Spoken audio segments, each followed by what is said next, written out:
our bodies are self-healing machines. We're kind of like plants themselves. Like if you can take a plant that doesn't have the right soil, isn't getting the right watering, maybe not in the right environment as far as light and temperature is concerned, and it's withering and it's dying, and you can take it and put it in new soil and get it on the proper watering schedule and get it in the right environment with temperature and sunlight, and not only will that plant survive, but it will proliferate and thrive. And our bodies can do the same thing if we give it half a chance. I would like to welcome my first guest for my first interview for this channel. I'm so excited to have my wonderful and dear friend, Gretchen Rae.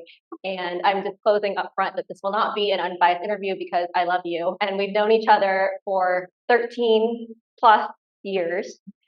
And you work as a hormone health coach, besides being knowledgeable about many health topics. And also, fun fact, your middle name is Kale. So if anyone was destined to work in the in the health industry, it would be you. Sorry, what was that? My mom had a premonition. Yeah, she knew. She knew. Yeah. But I mean, knowing you really well, like, I know that you truly live what you preach, let's say, so yeah, so anyway, welcome, thanks for being here.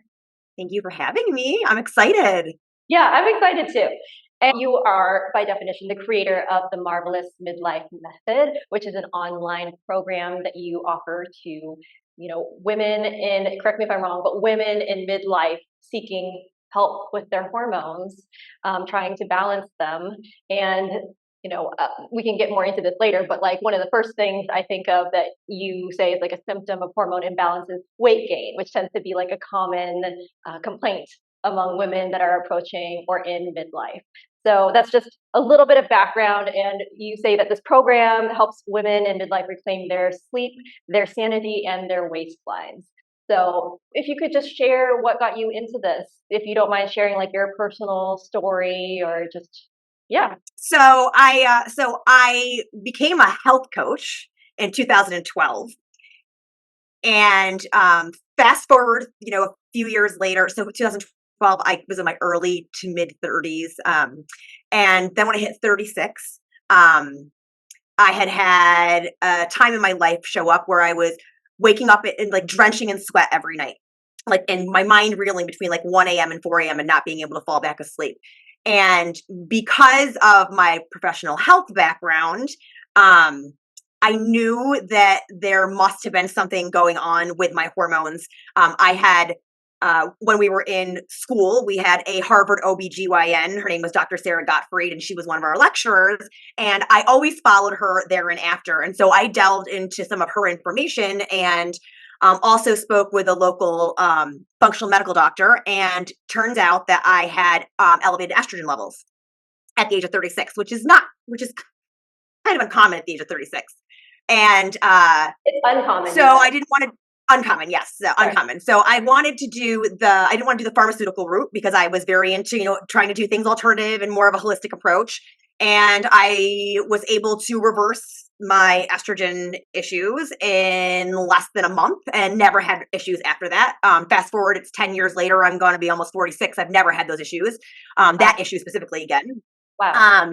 And then, so fast forward to hitting 40, and, I've been an athlete my entire life. I've always been an exercise person. Again, being a health coach, I was a healthy eater. I worked out so that I really didn't need to, watch what I ate, because I ate healthy. I ate, by definition, healthy, organic, whole foods, didn't eat processed foods, really ate a lot of fruits and vegetables. And I was working out here, killing myself at the gym, trying to like eat less because I was all of a sudden gaining weight and nothing had changed. Like my life hadn't changed. So I upped my workouts and started like restricting calories, the age old way of, losing weight. And it wasn't working. And not only was it not working, I was actually gaining weight. So I reverted back to Sarah Gottfried, and also discovered a couple of other integrative OGBYNs like Christine Northrup, and was able to realize that this was a symptom, one of the first symptoms of me becoming out of whack with my hormones, that hormonal shift happening to many of us females once we hit 40. It's like a switch goes off. So that's kind of how I got into what I was doing. So from there, I went back to school and got an extra certification in hormonal health, because I knew that I had to share this with other women, because I see women at the gym all the time, like over exercising, especially at New Year's, it's so crazy. Like you see these women in there, and they start the weight loss journey or New Year's resolution, and you're like, and they're just killing themselves, and you see them over and over again, and you see no changes happening. And it's like, do they realize, first of all, that food is 80% of it? Do they realize, second of all, that it's about their hormones and not necessarily just how much they're eating and and how much they're exercising? So that's how where I got to where I am. Okay, great, great. Well, it makes a lot of sense. And I always feel like if I'm taking advice from someone, they have more credibility when they've actually been through it themselves and, have been, so, because you know how it is, like I feel like your posts on Instagram and stuff are very relatable, like, yes, they offer tips and advice. But I saw a post that you said, like some days I'm a rock star, other days wearing pants seems like a lot to ask. And it's, so it's not like some sort of holier than thou, advice that you're offering. I guess like my question is, because from friends or family or just people in general that I've heard going through like midlife weight gain, for example, or mood swings or hot flashes or whatever, in my experience, they don't actually seek a doctor. Well, maybe their primary physician, but there is no like I know that there's like endocrine specialists and whatnot, but for the most part, I just hear of people dealing with it. Like they're just like, oh, this is just like what happens at this, time in my life. You're a testament to that might not have to be the case. But I guess what I'm wondering is what are the other options? Like if someone wanted to go to someone for hormones, like what's the traditional like path, I guess is what I'm trying to say. Is it like an endocrine specialist or what would that be?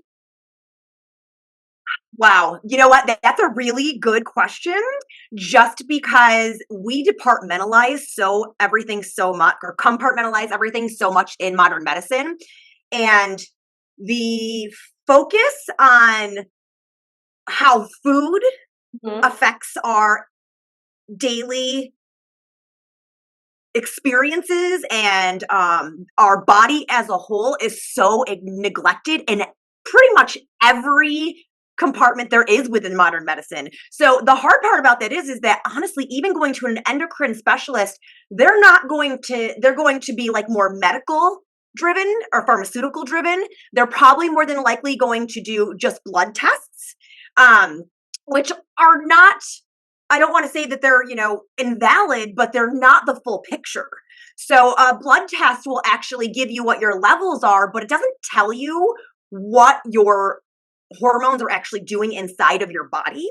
So for instance, like you could have serum levels happening in your body of, okay, progesterone, let's say, but yet progesterone and cortisol respond to the same receptor on your cells. So if in order for your hormones are messengers to your cells, and your cells are like, and your hormones work like a lock and key system. So if that receptor is blocked by another hormone, for instance, cortisol, which is your stress hormone, so therefore a lot of us that have, stressful, like very stressful lives, constantly on the go from task to task to task, whether emotionally, mentally, or physically, then the cell receptor could be blocked by cortisol. So progesterone can't actually get into the cell to do what it's supposed to do. Like it may be in your system, but it doesn't mean that it's actually getting into your cell like it's supposed to. Got it. So the most accurate type of testing is a Dutch test, a dried urine test. Mhm. And here in New York State, those are actually illegal. You can't actually get them. We have a local functional medical doctor who actually has to mail all of her Dutch tests out of a PO box in Pennsylvania. Why But is it that? is the Do you know why it's illegal? I personally do not know. We can make all kinds of assumptions, but I do not know. It's not illegal in Pennsylvania. But doing a Dutch test and a dry saliva test is far more accurate than a blood test. Okay. I'm sure that it has something to do. I mean, I hate to say it, and I'm going to be a conspiracy theorist, but I'm sure it has something to do with this. Got it. I mean, Yeah. because there's the whole thing with mammograms right now, and the talks that mammograms could possibly be doing more harm than good. And I have a local acquaintance of mine who's an herbalist and a breast cancer survivor for 10 plus years, and she has thermal imaging done every year. And thermal imaging is actually a full body scan. It's way more accurate Okay. than mammogram, way less invasive. And according to my cousin's doctor, the next 5 to 10 years, we will probably seeing all hospitals switching to that. So even though we may know things that are more accurate or work better, it's not part of the system because there's something going on there. Got it. And usually it comes back to funding or, and those kinds of things. But that's just mine. That's my opinion. I don't know as far as what's concerned there. I have no clue why the Dutch tests are illegal in New York State. Okay. Yeah, I was just curious. I'm sorry. I feel like I kind of interrupted you there. No, that's okay. Yeah. So that's so as far as like where to start, the best place to start is like really, first of all, understanding that these issues, yes, they may be common, but they're not normal. And your lifestyle and your nutrition can completely dictate how that transition of your life goes, how smooth it may be or how rocky it may be. Mhm. Now, yes, genetics do play a part. We all have genetics, but then the other thing that we have is epigenetics. And for people that are familiar with epigenetics, that is what actually raises the flags and turns the flags on and off on your genetics and on your gene code. So, and those are dictated and manipulated by lifestyle, nutrition, environmental toxins, all of those kinds of things. So if you've ever heard the saying, genetics loads the gun, lifestyle pulls the trigger, that's exactly where that comes from. Because yes, we're all given our genetic coding, so it makes some of us more susceptible to things than others, but you can actually turn those genes on and off through lifestyle and nutrition. Right. I mean, ultimately our bodies are self-healing machines. Okay. Yes. I mean, and yeah, go ahead. Oh, I was just saying, like, kind of circling back, it sounds like what really differentiates you versus, if they were to go to like a typical like hormone doctor, let's say, is that you have a more holistic, like not routine, but a program, I guess, like that addresses things like diet, for example, and things like that. Is that fair to say? Yes. Okay, great. I guess and I include myself as part of this. We are so disconnected to hormones. And the more that, for example, just like talking with you about things, I realize how hormones are kind of related to everything. I mean, pretty much, you know what I mean? And so like someone could go into it saying like, I think my hormones are fine. I don't, need any help with my hormones, but like I'm gaining weight or I'm waking up at like 4 a.m. every night, or, like I'm having like hot flashes and night sweats and stuff. And so like, I guess hormones, yeah, it's clear you work with hormones, but like, what are some of the common symptoms that someone might have who would need assistance from someone like you, but they may not realize that hormones are the underlying issue there? Yeah, some people things that people really don't realize are actually tied to your hormones. I mean, a lot of people understand, sleep as we age can be tied to your hormones. That's a pretty common one that people can actually be like, oh, well, I'm getting older, like it's, I just don't sleep as well because of my hormones. Right. Or, some people will, attribute like some of the, the weight gain to getting older, and they think, well, I'm getting older and my metabolism is slowing down, and they might think it's like a hormonal thing, but actually your metabolism doesn't slow down until 60. So that's a complete myth. If you think your metabolism is slowing down when you hit your mid 40s, that's not the case. But some of the things that really people do not tie to hormones, and it is unfortunately missed a ton. And many of us females in midlife end up on prescriptions for these symptoms are depression that we never had, anxiety that we never had, ADHD that we never had. All of these mental issues and these mental health issues that more and more females in midlife all of a sudden are diagnosed for when they were fine previously are tied to your hormones. It's a huge signs of your hormones shifting and being off. And the thing is that go ahead. Oh no, I was just saying it really is. Yeah, it is. It's it's very overlooked, and which is really sad because a lot of it could be avoided, and a lot of us could avoid medications and pharmaceuticals, which can have other side effects. That if we just really like learned how to support our hormones as a female. Now, let me just really quickly mention, like, we don't really see this happen to men.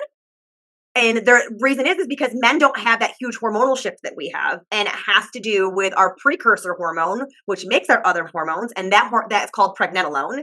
And pregnenolone in females, once we hit our mid to late 30s, falls off a cliff. It starts nosediving.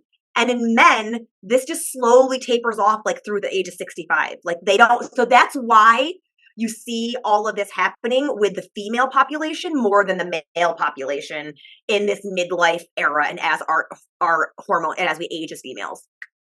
Well, how nice for them. Ours. Right? Isn't that nice? They're just slowly trails off and ours is like, okay. Well, define midlife. Like, what do you consider midlife?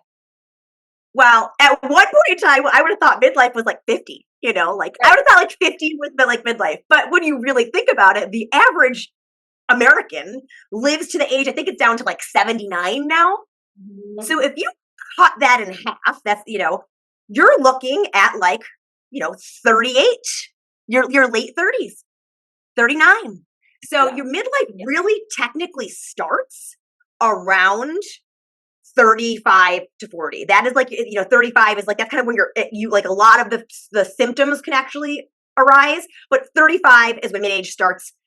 50 is when you are getting into more menopausal ages. And I mean, granted, if we're going to live to 100, then 50 would be considered mid-age. But I think right now when do you start getting the ARP, The what? the AARP Oh, advertisements? I think my mom started getting those when she hit 50.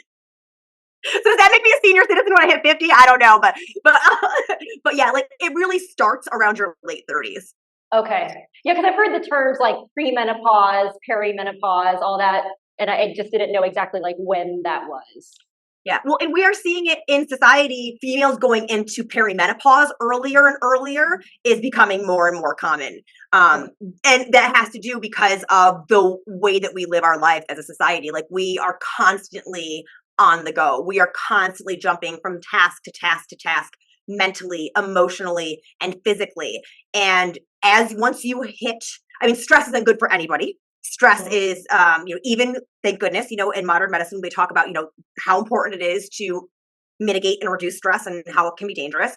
But especially for a female, once we hit that, that midlife, our body's ability to handle the stress actually starts to diminish because your body only gets, going back to the pregnenolone topic, that precursor hormone to your other hormones, when that falls off a cliff, if you think about that as the fuel for your other hormones, you're running out of it now.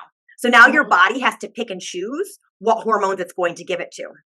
So when you are constantly on mentally, emotionally, and or physically, and your body constantly thinks that it's, running from a lion, your body is going to give that pregnenolone to cortisol before it'll give it to anything else because cortisol is your survival hormone. It's what gets you out of bed in the morning.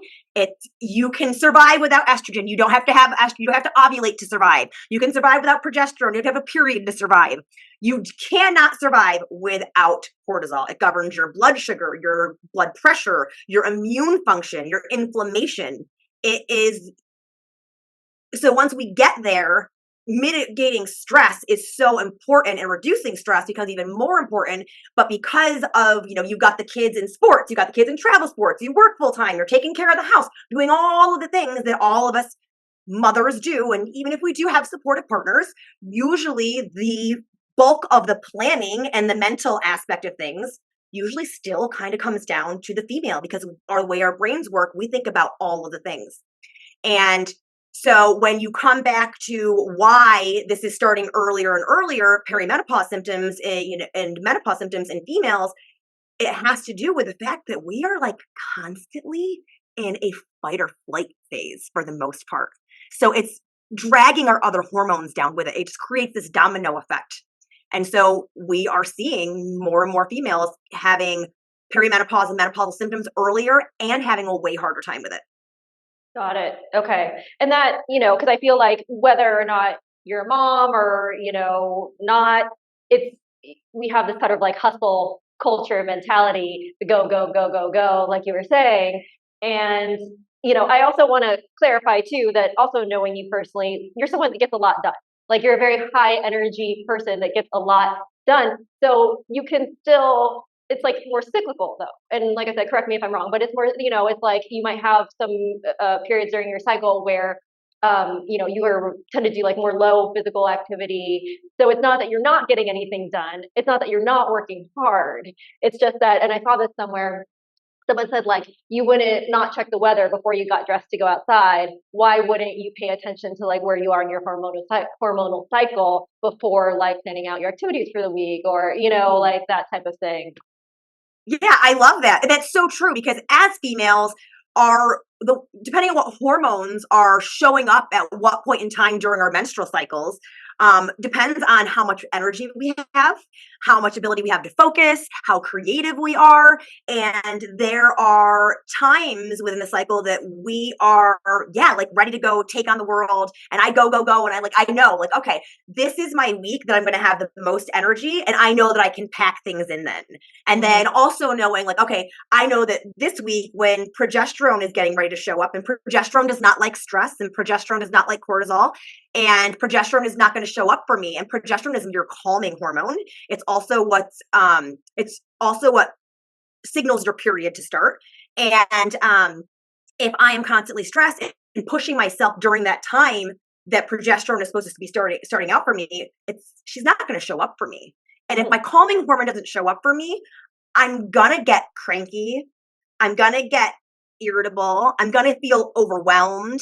And learning to honor these different phases throughout our cycle as females is huge. And this doesn't happen in men, but that's because men are mainly governed by testosterone. Yes, they have the other hormones, but they're mainly just governed through testosterone, which circles through their body on a 24-hour cycle every 15 minutes. And then you have us as females that are predominantly run by estrogen, progesterone, and a little bit of testosterone. And the way that we cycle, those hormones are showing up more in like an every like few couple of weeks things are changing. So we have days, a few days where estrogen is showing up, and then we're building estrogen, and then we have a time period where estrogen peaks and a little bit of testosterone shows up and progesterone shows up, and then we have another time period where we feel okay a little bit too, and the testosterone kind of goes down, the progesterone kind of goes down, and estrogen is still kind of there, but and then we have another phase where progesterone needs to show up, and you're getting ready to basically shed your uterine lining, and that is during each phase, different energy levels are going to happen, different mental clarity is going to happen, different creativity is going to happen, and understanding that is really crucial, and listening to your body is really crucial during those times too. And I also eat differently during those times. I don't eat the same when I am in the beginning of my cycle as I eat at the end of my cycle. Okay, yeah. Well, it's interesting because I feel like other cultures are more tapped into this, where like I think I heard like in Africa, they will kind of like come together as a community and lighten the burden of women who are menstruating within their tribe, to like give that woman a break a little bit from like the physical activities of everyday life. Obviously most of us live in like a very different world than that. So this kind of leads into my next question. Are there certain things that people who have like limited, I guess I would say like maybe control over their life, like they're not self-employed, they go to employer, they're under tight finances, little things that they can do to kind of work with their cycle a little bit? I mean, the biggest thing that I would say is that, going back to the number one thing that really is, crucial to supporting your hormones, making sure that you are learning how to deal with stress. So, life is stressful. Like, we all have tons of things going on, some of us more than others. Learning to say no is huge. Setting boundaries is huge. When you're the only person that is there to do the things, just having ways to learn how to mitigate stress is huge. breathing techniques, meditation, just making sure that throughout the day you are setting aside pockets of time. It doesn't be a lot of time, like 2 to 5 minutes to just really like close your eyes, focus on your breath, let your nervous system come down. That's absolutely huge as far as helping mitigate stress. As far as food is concerned, just really understanding that, yes, I understand some of us are on very tight budgets, but also understanding, like having an understanding of what uh, food does to our body and making sure that we are focusing on uh, the glycemic index, because there are even healthy foods. And for those of you who don't know what the glycemic index is, it actually is the amount of glucose that's in food, because sugar is horrible for you, and too much sugar of any kind is horrible for you. And certain foods, whether they be healthy foods or processed foods, are going to ultimately affect your blood sugar, and your blood sugar is actually what makes you gain weight as you age. It's what makes everybody gain weight, but it becomes much more predominant for an aging female, because as estrogen declines, our insulin sensitivity starts to decline also, and blood sugar becomes even more crucial. So we become more insulin resistant as our estrogen is declining. So food wise, just really focusing on eating things that are whole food, not going to cause inflammation. There's a great way, like there's a clean 15 list that the EW, the Environmental Working Group, puts out every year that tells you the least pesticide sprayed food, produce, which is huge because we want to stay away from those things, because those create inflammation and are endocrine disruptors. So basically it messes with our hormonal system. So like I would say the best thing to do is to just really focus on looking at things like that, so that you can find out, okay, what do I not to pay extra for? And what is, less expensive, because I'm on a budget, but is not going to interfere with me supporting my hormones or me, gaining weight, which is, another stressor as we age. I just actually watched a podcast this past weekend, and it was a healthy aging specialist, and she's an orthopedic surgeon, and she was talking about how when you gain 1 pound of weight, it actually on your joints is the equivalent of 9 pounds. Wow. It's insane. It was a great interview. It was the DOAC, with the Diary of a CEO. It's a great podcast. He has all kinds of world-renowned experts from all over the world on there. And she was a world-renowned orthopedic surgeon, and was talking about healthy aging. And she was talking about weight gain in your joints. And she talks a little bit about hormones in that aspect too.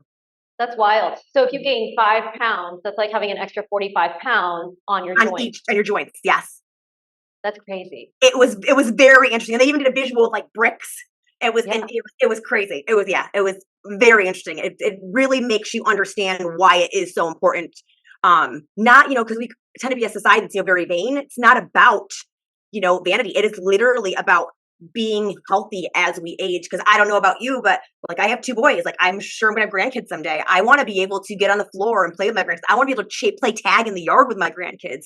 So I'm not doing things for today's body, yes, but so much more for my 55-year-old, my 65-year-old self. Right. You're playing the long game. Yes, the long game, exactly. Yeah. Well, and it sounds like even though your program is targeted towards women, that like it would just be really useful information for everyone to know, because, circling back to something you had said, which I didn't know, which is like, let's say a husband out there is like, well, why is my wife all of a sudden like depressed? She's never been depressed in her like entire life, like who is this person? It could be causing strain on their marriage and whatnot. Like if people had more knowledge of this, not to say that that is the cause of it necessarily, but they could at least accept that, hey, maybe this is a possible reason. And if so, wouldn't have to have like needless suffering if you could treat it. Yeah. Actually just had this conversation last week with friends, and a friend of ours and his partner, she was talking about how she never wants to, like, she's always in bed at 9 o'clock and even on the weekends, and she never wants to do anything or be up late anymore. And, she's like, he doesn't understand, like, like how like the next day I can't function if I don't get my sleep, and like how I am about my sleep. And I literally just said to him, I said to our friend, I said, if you want her sex drive to last and you want her libido to last, you will honor her sleep, and you will honor the fact that she is listening to her body. because if you do not and you push her and she does not, her libido is going to go out the window. That's a good point. Just tie everything back to libido and they'll. Yeah, exactly. Exactly, right? But yeah, like it's very important, like for partners to understand. Yeah, yeah, absolutely. Mm-hmm. Well, a lot of people are here at this channel because even though I'm opening up the topics that I cover, but right now it's Yeah, being targeted towards gardening and herbs.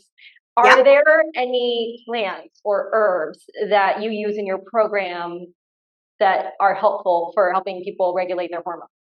Yeah.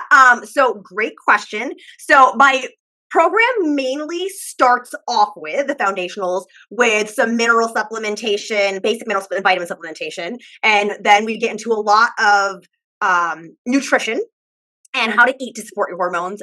But yes, we do get into a little bit of, I have clients that are, a little bit further down the hormonal rabbit hole than others. So we do get into a little bit of Chinese herbal therapy with plants and things like that. Vitex berry is a really big one, or chaste berry. That is great for healthy progesterone levels.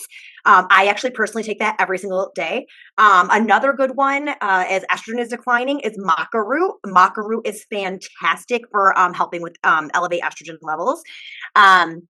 Red raspberry tea, or red raspberry leaf, or the tincture, which I actually know that you did a podcast or did a episode on that a while back, is a great natural hormone balancing, especially in the beginning. Ashwagandha is great for cortisol support. Green ginseng for cortisol support. People that have burnout or on the other side and have like low cortisol, licorice root is great for elevating your cortisol if you have low cortisol. Yeah, there's a lot of different things that you can do with plants. I mean, first, eating the right kinds of foods. And the vast majority of us can turn the ship around with food and basic mineral and vitamin supplements and tweaking lifestyle changes. The vast majority of us. Then there you have some that need a little bit more, and we get into the Chinese herbal therapies. But when it comes to like pharmaceuticals or like needing to go that modern medicine route, the amount of people that actually really need to go that route, if they've already done, the first one and the second one, and neither of those actually work, and they actually have to go to the pharmaceutical route, the percentage rate is actually extremely small, very small.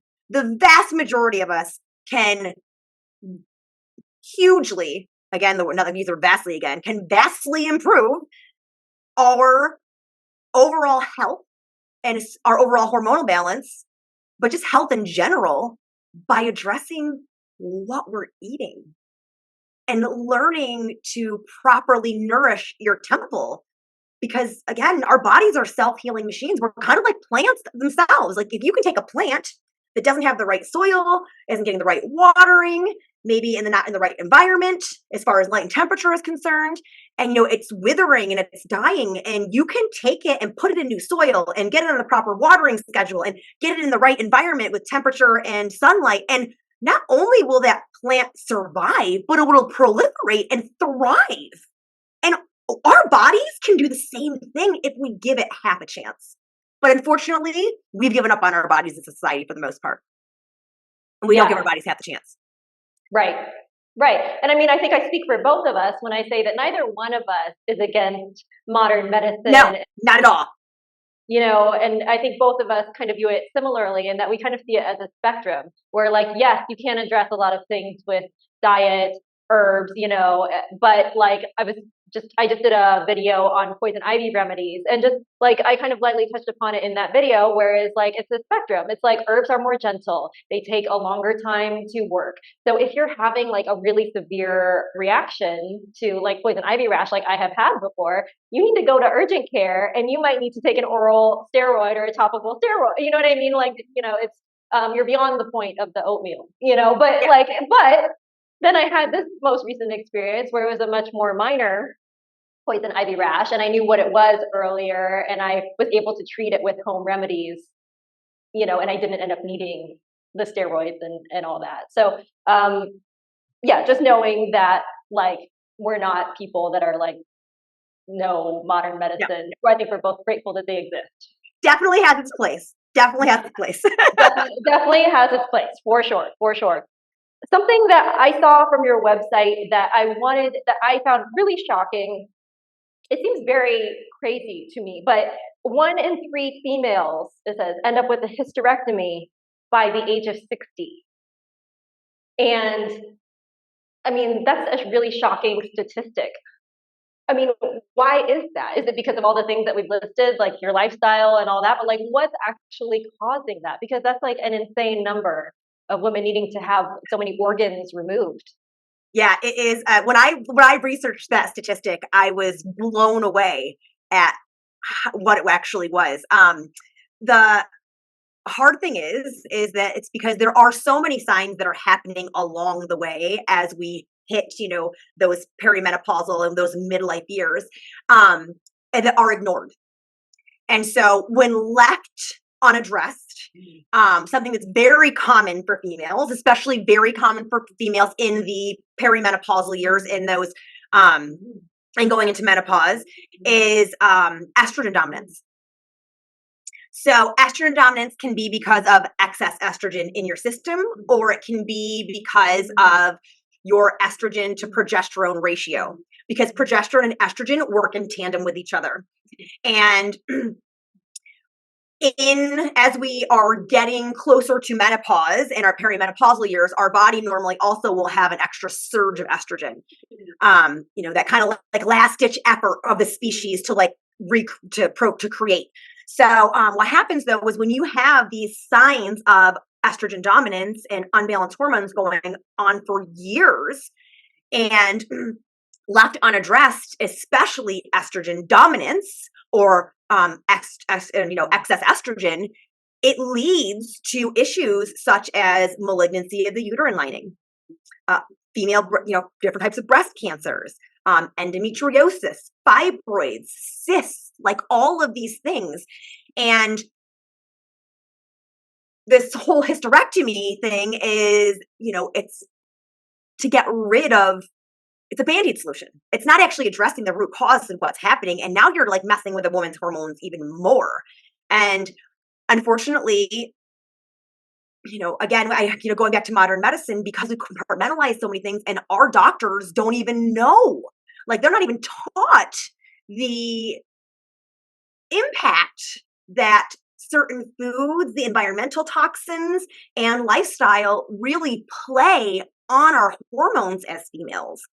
And a lot of this is because, women's health also in general is just so far behind because we were left out of the equation for so long. They didn't even include female lab rats with a uterocycle in scientific studies until the late 90s because they said that the uterocycle would interfere with the results. Like, that's huge. Yeah. The 90s is not that long ago.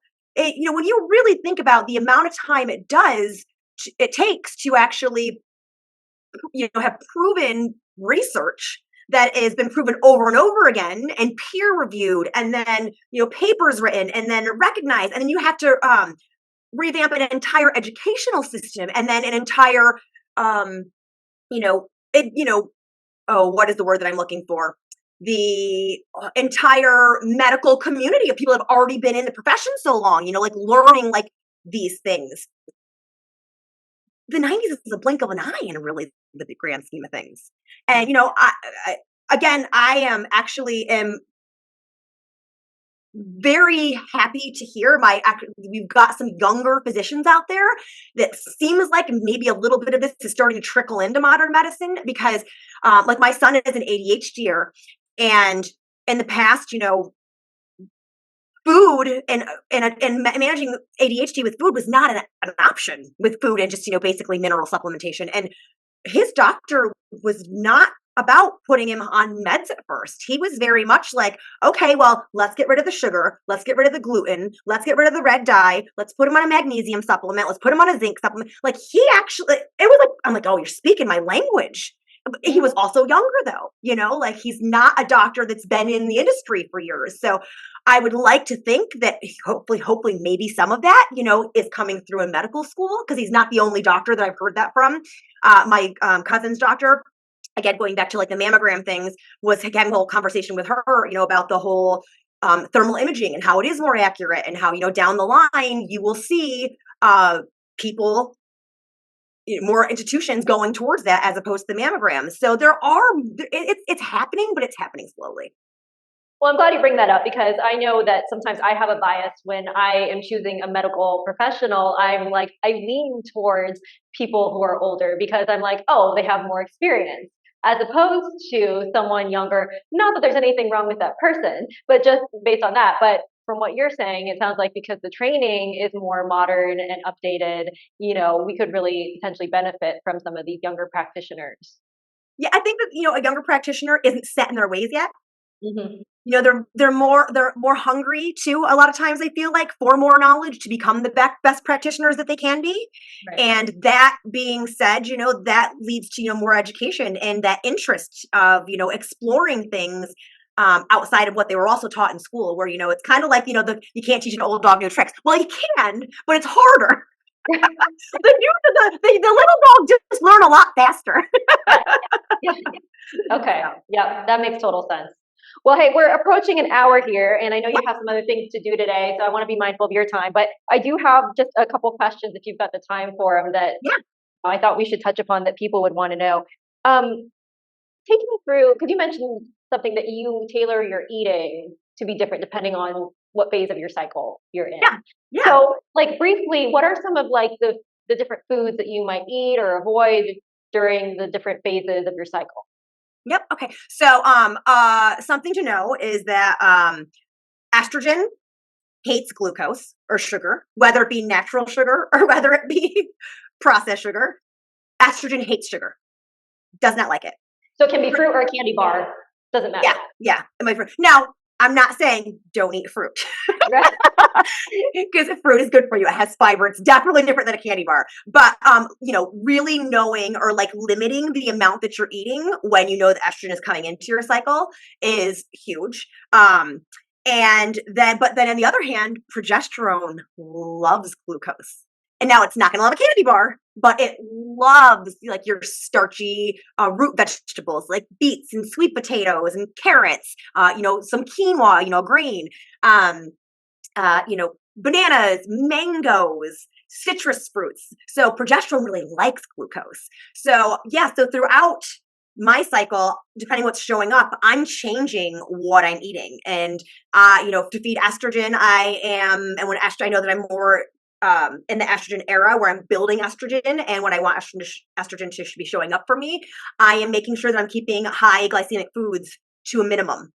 Really just paying attention to how much I'm taking in there. Whereas when I am feeding progesterone, I know progesterone is showing up in my cycle, I'm eating more of nature's carbs to feed progesterone because they like different things.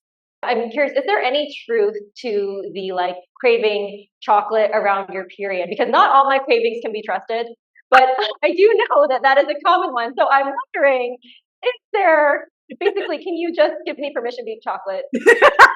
So actually, believe it or not, there is a reason that happens, and it is a very valid reason. Now, obviously, it's not your Hershey, your typical like regular commercial candy bar. It's going to be you want something that's at least 70% cacao. Mhm. But yeah, so chocolate is very high in magnesium. And when progesterone is showing up, which is that week before your period starts, your body also starts to become more magnesium deficient. Okay. So that is why your body will start craving chocolate, because dark chocolate, true dark chocolate, actually is really high in magnesium. Okay. Actually, a superfood, believe it or not. People are like, "What?" I'm when I was in holistic nutrition and health coaching school, I had a very aha moment because I'm an artist at heart too, with a color wheel and understanding like how you use different colors to make different things. And they always say eat a rainbow of colors, for the healthiest diet. And I remember learning in health coaching school that the one food with the highest amount of antioxidants is actually the cocoa bean. The dark chocolate comes from the cacao bean. And I was like, isn't that interesting? Because what happens when you take every color of the rainbow, mix it together? What color do you get? I guess you get brown, right? You get brown. There I you was go. like, and I don't know, like, I was just like, oh, that's what Yeah, my brain went. I'm like, that's really interesting. Like, I yeah, was like, huh. Like, that's a good just fun, point. just a fun fact. Just a fun Totally. fact. No, That's a Gretchenism. I love I love that. I love that. I Well, thought in that fact, was very interesting. yeah, no, it is interesting. I mean, it's funny because you love bright colors and color, and I'm also noticing the difference. Look, the difference in between our backgrounds, like like what kind of color palettes we favor. I just thought it was funny. I thought it was funny. Well, tell me like what your course looks like, and who is your ideal candidate? Like, who's the type of woman that should be working with you? So, my ideal candidate is a female who is over the age of 35, who is struggling with mental clarity and those stubborn extra inches around the waist and that scatterbrained um, incidents that are coming up. Also, like really having trouble sleeping or just basically feeling overwhelmed, feeling tired, feeling anxious, feeling fat, feeling cranky, and that are committed and truly committed to actually feeling like themselves again and looking like themselves again in midlife and not just midlife and beyond because everything that I teach is applicable up through menopause and postmenopausal. I have clients all from all ranges, but most of them are middle aged. And the way that we do that is I have a 12 module program. It's a 6-month program. It's 12 modules where they have learning lessons and action tasks where I work closely with you to create um, targeted lifestyle and nutritional changes along with basic vitamin and mineral supplementation to that become habitual for you. So basically, about every 1 to 2 weeks, we're introducing a new learning lesson, a new action task. You're practicing that action task for 1 to 2 weeks, making it a healthy habit, and then moving on to the next. And so it's these small incremental changes that all snowball and accumulate into a complete lifestyle revolution over a 6-month time period. And I do that through my members only website, through my paid members only Facebook group, and through weekly coaching calls, where so I can support them, hold them accountable, and really just keep them motivated. Because when life happens, because life is going to happen. I mean, the things that I teach in my program aren't things that people really, couldn't look up on their own. I mean, you have to know where to look first of all, but they could figure it out. But it takes a lot of time. It even took me as a health professional, a lot of time to figure. It took about a year and a half to figure out how to lose that weight and really get my ADHD, what I have also on top of the gaining weight was getting out of control when I hit my 40s. I couldn't even focus on, what I was going to watch next on Netflix. It was just horrible brain fog. And it took me about a year and a half to really figure out how to reverse that shift. So someone who it doesn't have that time and just like, hey, I need a detailed plan to get me from point A to point B and somebody to make sure that I'm going to do it every week.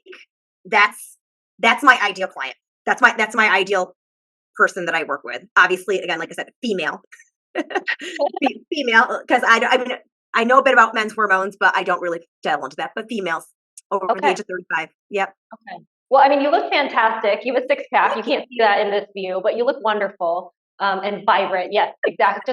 Just a little taste of what the rest of her body looks like. She was ripped, people. Uh, no, I mean, so good stuff.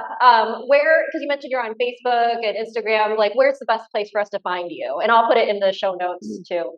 Yeah, Facebook and Instagram are the best. Array of Wellness is my Facebook handle and my Instagram handle. I do have a free members only, a free private members group that is Reclaim Your Sleep, Your Sanity, and Your Waistline is the name of the group, where I tend to go live weekly with summer happening right now. I've kind of been a little slacking over the last few weeks. We've been on the go quite a bit. But I tend to go live there every week, and I do have some free guides and free resources in there, and I do give more information and knowledge inside of that group. So please feel free, also to send me an invite or a request to join the group. But yeah, again, that group is called Reclaim Your Sleep, Your Sanity, and Your Waistline. I don't actually do a website just because I mean there's really no need for it. Mhm. Honestly, like everything that you need to know about me is on my Instagram and my Facebook. And I do free trainings regularly. I do some free challenges. Getting ready. I'm actually starting to do open houses also to give people a taste of what is going on and kind of see behind the scenes of what I do. So yeah, and that's how you find out about them because all of that stuff is on Facebook and Instagram Good and in the stuff. free group. I let people know that. Yep. Good stuff. I know you have a lot of free information on there because I've been on there. Um, I have one last question for you, which is if you could scream one thing from the rooftops regarding hormone health, what would it be? Cut out the caffeine and mitigate your stress. I just Ouch, the caffeine. Okay, okay. and let me listen. Reduce the caffeine. All right, like I just like cut the caffeine. That's it. Reduce the caffeine and mitigate the stress. If you are relying on caffeine to get you through the day, there is a problem, and I promise you, it is going to cause you so many more issues in your hormonal journey as you age through perimenopause and menopause and postmenopause. Please, please reduce your caffeine and mitigate and reduce your stress. So crucial. They're like the top two things that I can say to you as far as lifestyle is concerned to please pay attention to. Huge.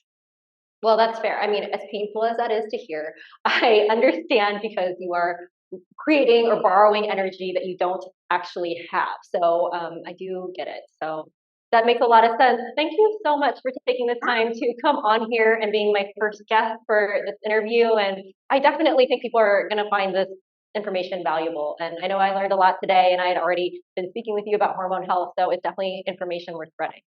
Thank you for having me. It was so much fun. You're I'm welcome. honored. No, please. Be your first. I love it. I love it. Perfect. Well, yeah, that's all I have for today. So we will see you all again soon. Have a happy and healthy day, everybody.